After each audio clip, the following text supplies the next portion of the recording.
Ladies and gentlemen, welcome to the World Series of Politics podcast, where two heavy hitters in the political, legislative, and regulatory space take swings at the curveballs thrown at the gaming sector by legislators and regulators around the world for IGB. We've got Bussmann and Brandt Iden stepping up to the plate to discuss the hot topics in this space from across the world. Let's play ball on another episode of the World Series of Politics. Welcome back to the World Series of Politics podcast. I'm your host, Brandt Iden, along with my co-pilot, Mr. Brendan Bussmann. Brendan, how are you, my friend? It has been too long since we've had one of these shows. What have you been up to? Well, as is always the case, as my fellow co-pilot, you know that I'm on a plane more than I'm anywhere else, and You're home today, though. You're home. You're home. I mean, as you and I talked yesterday, I had the false alarm and went to the airport and turned around. I'm on that same drill today. Okay. And I know it's something we're going to talk about later of what may or may not happen in my home state of Nebraska along the way, but have been on the road a lot. Obviously saw you briefly in July while I was on the road. But otherwise, just pounding the pavement, trying to get the good word of gaming in our industry out there. How about you? We are indeed. We are indeed. Well, it's summertime, slow down a little bit, so I haven't been on the road as much.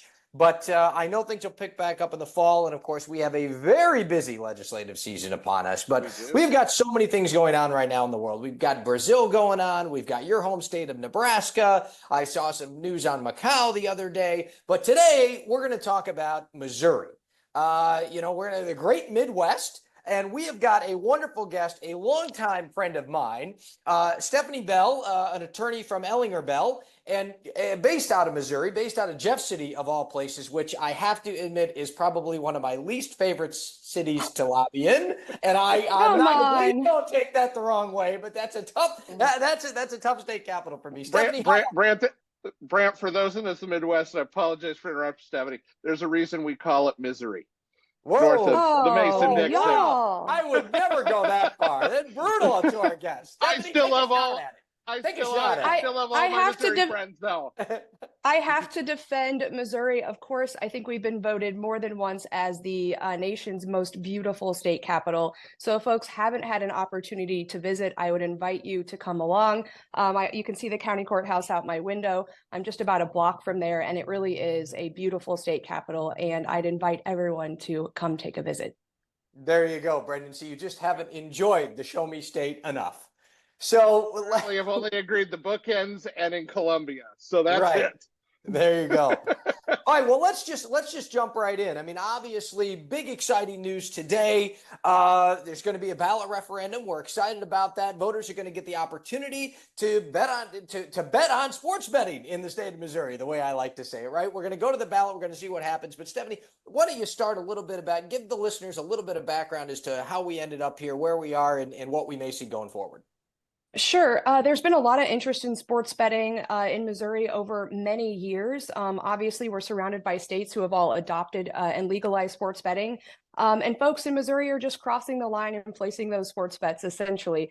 The problem is that despite what seems like a lot of support for sports betting, we've run into issues in our legislature. Not all of those have to do, and in fact, many of those issues don't have to do with all at gaming, more about who's running for what office and other issues, and that measure getting tied up. I would say there's been a lot of issue with compromise with respect to, we've kind of got the VLT industry, we've got the illegal machines, and sports betting. So when we are really talking about gaming and not something else, those three factions tend to have been thus far unable to agree on a path forward.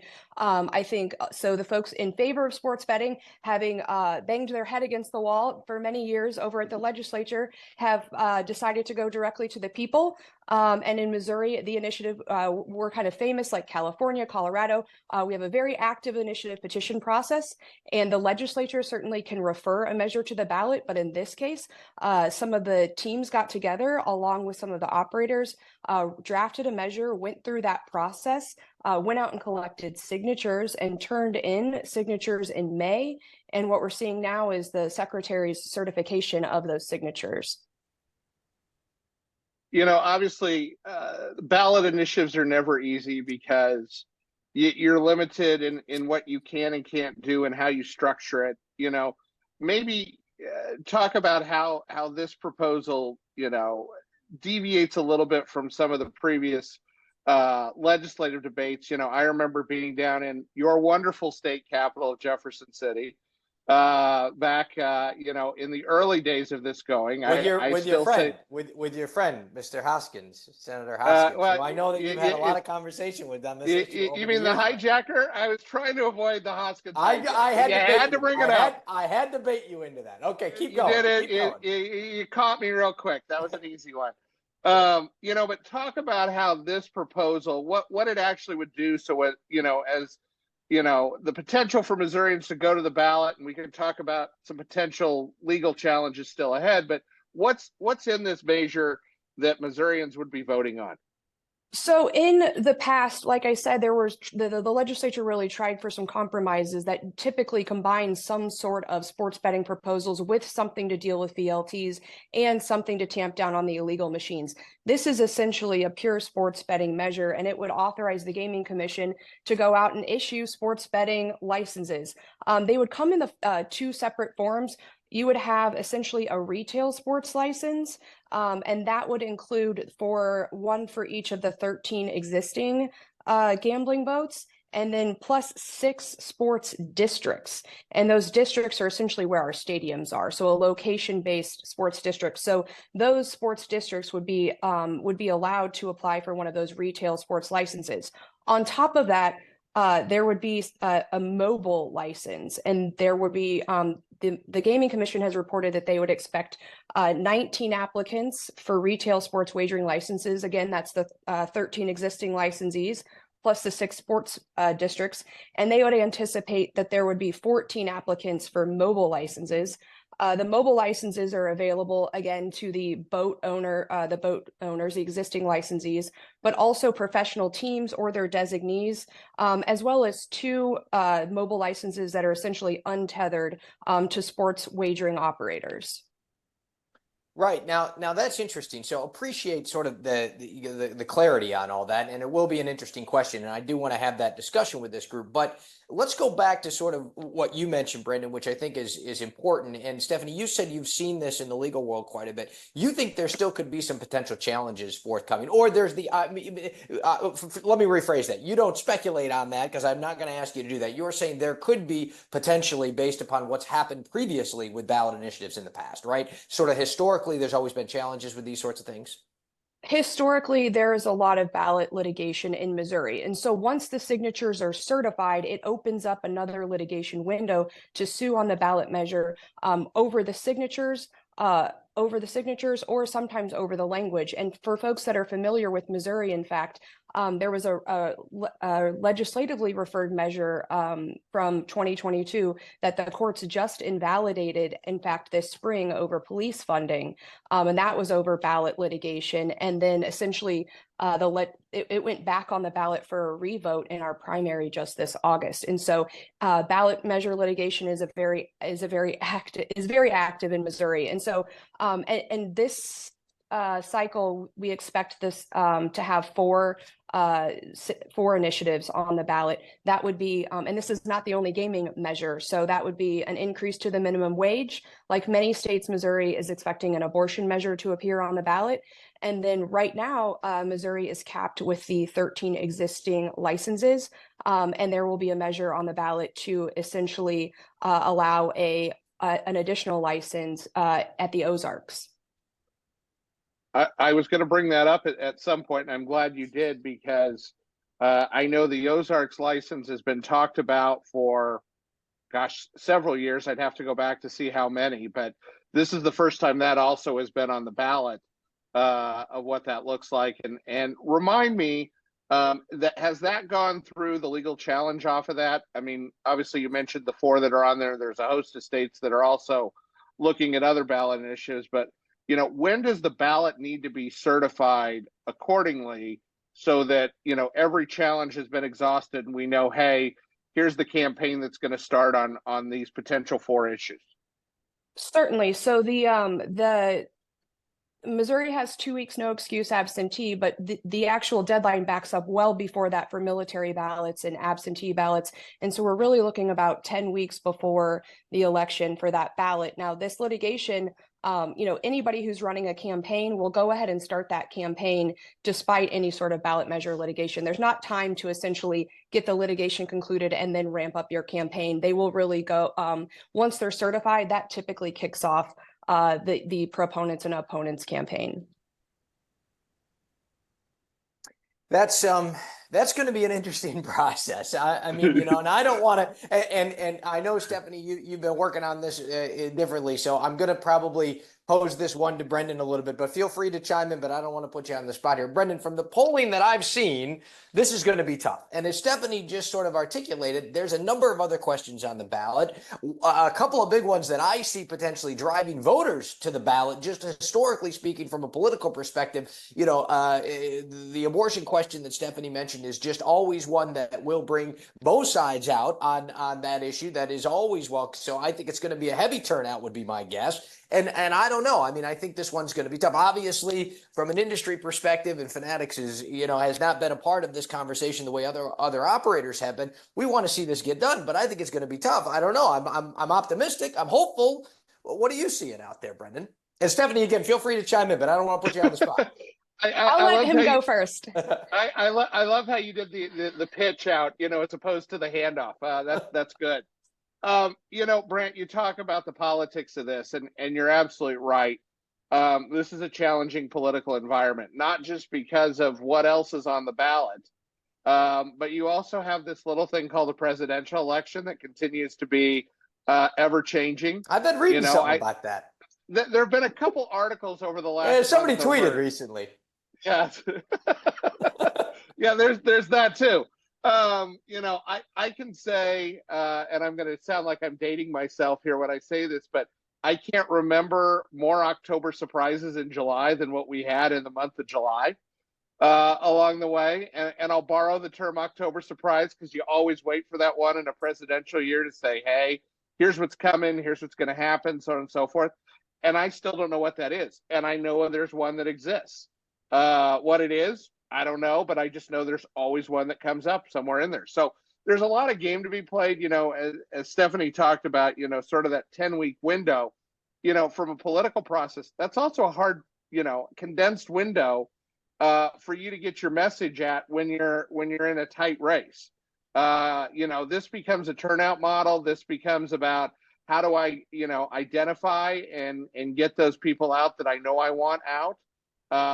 For those that may not be positive on my issue, how do they either skip it because they may be turning out for the presidential race, they may be turning out for the other ballot initiatives that are out there along the way. So it becomes a very thin line for you to ride along the way and navigate through. Anyway, just because it's a short cycle, and it's always, I say in politics. And we know this also from legislature, it's a lot easier to die a death of 1,000 cuts and vote no than it is to say why on the positive. We've seen a few of those come in and kill some bills over the course of time. Hoskins is one of them that's done it over stupidity as well over the course on sports betting. But it's been one of those that, you've got to have your numbers up pretty good just so you can withstand the storm that's coming. And I will say one thing about Senator Hoskins. He was elected, or he is now the Republican nominee for Secretary of State as of last week. So that, puts him outside of the Senate. So the question I think also going forward is, with him not in the Senate, does someone pick up his role in the Senate on that issue, or would there be a potential in the legislature going forward with respect to gaming? I think we might see, obviously, depending on what happens with the vote in November, and then once they come back in January, I think there might be avenues that weren't available before. With respect to the polling, Brandt, I wouldn't say, I'm not going to speculate exactly. I haven't seen, I don't know what polling you've seen. I've seen some public polling. I know the public polling I saw was polling the Republican governor's race. So I think it was overweighting Republicans there a little bit. And it showed, so that was a Remington poll. I think it was showing like 60% no. I think that's not exactly what it's going to turn out in November. And so if you look, there was a more recent Emerson poll that had a lot of undecideds. And in that poll, I think it was much closer. I think it was showing 38% supported legalization and 35% were against it, but still a lot of undecideds, and you have to break through the noise. I think there are some challenges in Missouri. And Brendan, I think you kind of brought this up. It's a constitutional amendment, and there are folks out there that they don't care whether it's sports betting or whether it's, Crown Taylor Swift, the Princess of Missouri. They're going to vote no matter what. They always vote no on everything. So that's a barrier number one. And then also certainly there are just voters in Missouri who are anti-gambling for whatever reason. And so you add that no vote on top of it, and that's a challenge. But I would say the opportunity is in Missouri, like other states, and initiative petition reform has been a really hot topic. And so you go to states like Florida, where they require something more than just a 50% vote. Here in Missouri, you only need that 50% threshold. So certainly that's an opportunity that could have been foreclosed by our legislature, or that has been foreclosed in other states that's still available in Missouri. You don't have to get that higher threshold here. It is going to be exciting. This is as political nerds, I just enjoy this sort of stuff. We've got Brendan. I'm looking at the shot clock here. You've got 2.5 minutes left. Since we're in the Midwest, Stephanie, bear with us. Brendan, give us a quick rundown in Nebraska, just because we have been talking so much about Nebraska recently in the press. I know you've been spending a ton of time there. Give us a quick rundown as to what you're seeing and what you predict. That's a very good question. And as I sit here, the legislature is meeting right now. To give people some background, Governor Pillen called a special session to deal with property tax reform. He viewed it as a crisis. And so he called everybody back after their 60-day session earlier this year at the end of July. As everybody continues to ask me, because they look at Nebraska and go, well, do I say this to Senator so-and-so or Representative so-and-so? I said, it's only representatives. We only got one house. We're the only unicam in the state. We're one of the only unicams in the world. And the funny thing is, they're senators and they meet in the old House chamber. So for those of you that are visiting Lincoln along the way. The other question I always get asked is, well, when does this end? There is no end. They could end in 5 minutes, or they could be going for, till November 5th. Just depends on how long they go and how long they want the clock to run. As it relates to sports betting and other gaming related issues, sort of the two things that have been debated is, one, in the governor's package that is, been out there, the skill-based games issue is being dealt with. That's one that, previously, back in April, began being taxed at 5%. The governor's looking to raise that to 20%. And we'll see what happens with that in the overall package. But what's not included in the package has been sports betting. And there have been a host of different bills that were sorted. There were 5 gaming bills, 1 that dealt with fantasy, and 4 that really dealt with sports betting in general. The committee voted out 1 of those 5 earlier this week. It is for the CA because they view that there's a constitutional change to try to put this before the voters that would allow mobile sports betting in the state. As we all know, retail exists today. It exists in 4 locations to date. It is not a strong revenue generator, but it does do some. But we'll see what this legislature does. Right now, I don't see a floor debate on sports betting, but it all is contingent on what happens with this current package. If things blow up, as I've said to everybody earlier today, and I'll say after we get done with this, all bets are off over what happens next, and it's a free-for-all. So maybe it sneaks in there, maybe it doesn't. But I will say that achieving the 30 votes for a CA is going to be difficult, about as difficult as the numbers that are promising along the way with revenue. Wow. Okay. All right. Strong statement to end it right there. But look, by the way, this is exciting August, right? I mean, here we are. It is. We're normally usually don't get this many fun things to talk about in August. It's usually our downtime. Yeah. So, Stephanie, thanks for joining the show. By the way, my favorite Missouri attorney, Stephanie Bell, joined us today. She did a wonderful job. Thanks for bringing us up to speed. This has been another episode of the World Series of Politics podcast with Brandt, Iden, and Brendan Bussmann. Thank you all. You've been listening to the World Series of Politics podcast with Brendan Bussmann and Brandt Iden. We'll be back at the starting line very soon. This has been an IGB production. For the latest news, views, analysis, and data on the global gaming industry, head to igamingbusiness.com.